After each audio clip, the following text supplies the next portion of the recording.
Shalom Bapak Ibu saudari sidang jemaat yang diberkati Tuhan.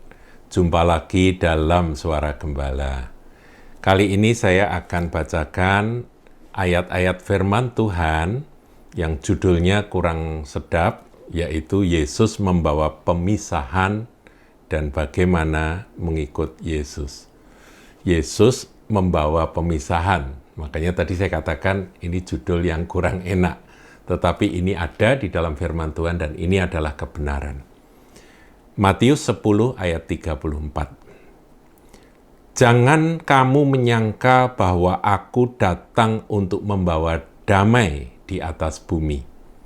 Aku datang bukan untuk membawa damai melainkan pedang.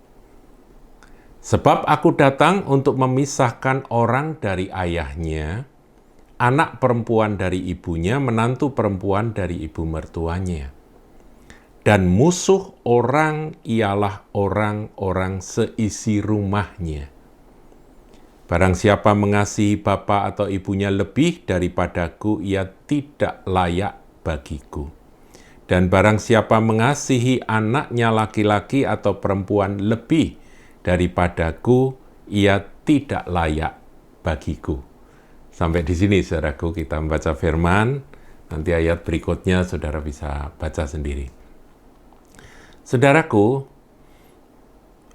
ayat yang berbunyi bahwa aku datang bukan membawa damai, melainkan pedang, itu seringkali dipelintir oleh orang-orang yang menentang akan Injil dan mengatakan bahwa Yesus itu seperti itu, ya. Dia datang tidak membawa damai, dia datang membawa pedang, begitu ya. Saudara, ini sebetulnya adalah sebuah nubuatan yang Tuhan sampaikan bahwa akan ada orang-orang yang karena mengikut dia, karena percaya kepada dia dan mengikut dia, dia harus mengalami akan apa yang Tuhan sampaikan ini.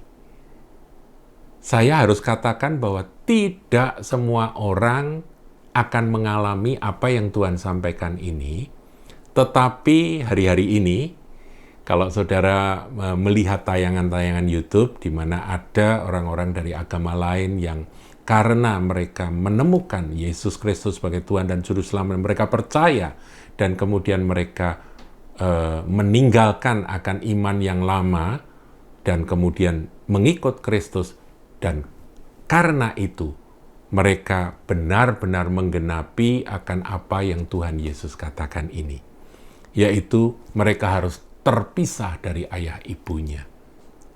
Mereka harus dikucilkan dan dibenci oleh keluarganya. Saudara, dengerin akan kesaksian-kesaksian dari mereka-mereka yang dari agama lain, dari suatu budaya dan agama lain yang sekarang karena kasih karunia Tuhan mereka bisa percaya dan akhirnya mereka menjadi murid Kristus. Nah, orang-orang seperti ini persis mengalami ini, saudara. Bagi mereka, Tuhan Yesus datang, memang Sang Raja Damai itu bagi orang yang bersangkutan itu akan membawa damai sejahtera ilahi. Tetapi dalam kenyataan hidup mereka harus melewati bahwa seakan-akan bukan damai, tetapi justru pedang. Pedang itu artinya sesuatu yang memisahkan, memotong dan memisahkan. Dan itu terjadi, saudara. Orang yang diusir oleh lingkungannya, ya kita baru-baru ini mendengar kesaksian tentang seorang ibu yang karena ikut Yesus, karena jadi orang percaya, dia harus ya melawan akan seisi rumahnya. Bahkan anaknya diambil, saudaraku, oleh keluarga besar. Ada 2 anak yaitu ya diambil oleh keluarga besar, dan benar, saudara, dia ngalami ini.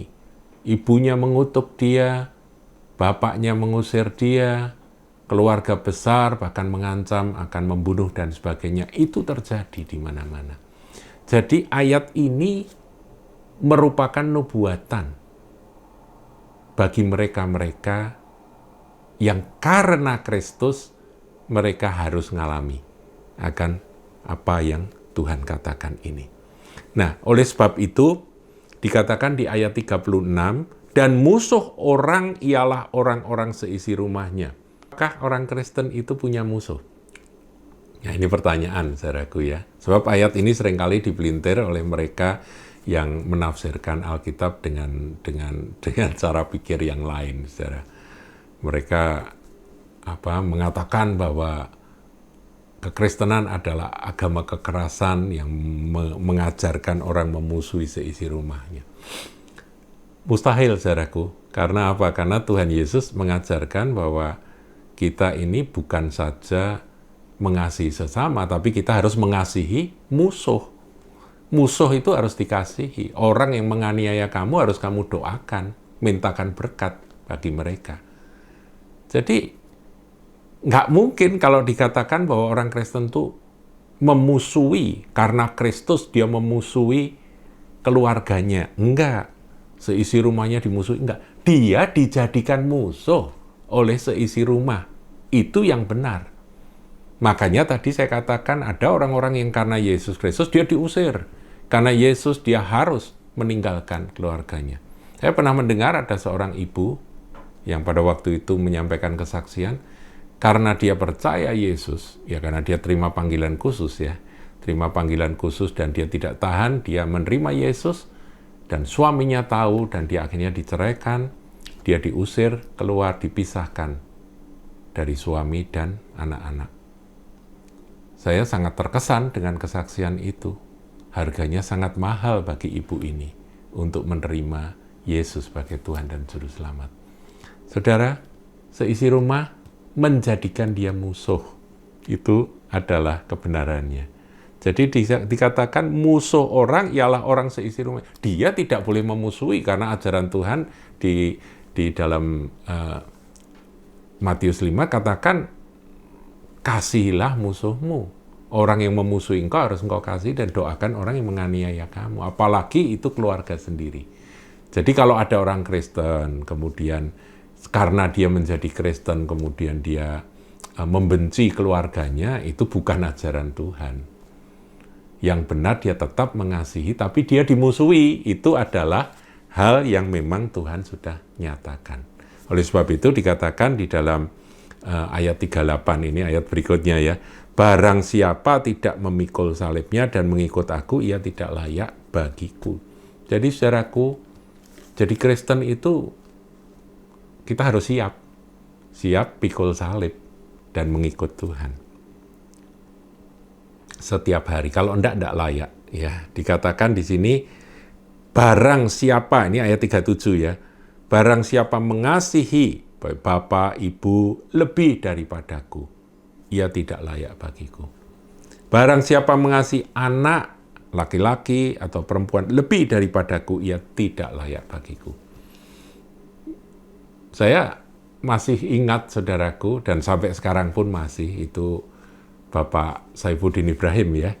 Dia karena Kristus, dia diusir oleh istrinya, dan ketiga anaknya juga melawan dia, memusuhi dia. Dia dipisahkan dari istri dan anak-anaknya. Itu memang merupakan harga yang harus dibayar. Nah, kita harus topang akan mereka-mereka, saudara-saudari kita yang karena Kristus mengalami hal-hal seperti ini, harus kita dukung dalam doa supaya mereka kuat. Karena ini tidak mudah, saudaraku. Ini berat. Tetapi karena itu ada tertulis, maka ini adalah bagian dari kebenaran. Saya berharap saudara paham. Mungkin bagi Anda yang tidak mengalami seperti ini, Anda berpikir, apa ya benar toh? Aku damai-damai saja dengan keluargaku, semakin aku cinta Tuhan, aku semakin damai dengan mereka. Ya, itu karena Anda bukan termasuk kelompok orang yang kepadanya Tuhan menubuatkan kebenaran ini. Ya, jadi kita menjadi pendoa buat mereka. Tapi kita harus tahu bahwa ini ada, ini merupakan kebenaran. Saya kira ini renungan kita pada hari ini, dan menjadi berkat dan pemahaman kita lebih luas tentang pengikutan kepada Kristus. Tuhan Yesus memberkati.